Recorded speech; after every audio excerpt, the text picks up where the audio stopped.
If you want to change default recording microphone on your OnePlus 13 5G, first of all, open up your settings.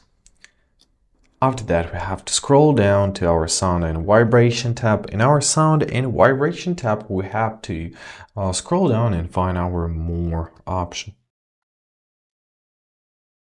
There it is. So here, choose your default device, choose it. So here we gotta choose what do we have to use, external device when available or this device. Always use this device for recording. So basically that's it. I recommend leaving an external device because this option makes your phone flexible and you won't waste any time on setting it on. If you connect your microphone, you won't waste any time on setting it up, but it's up to you. I hope this video is helpful. Thank you so much for watching. Have a great day, and please consider subscribing to our channel.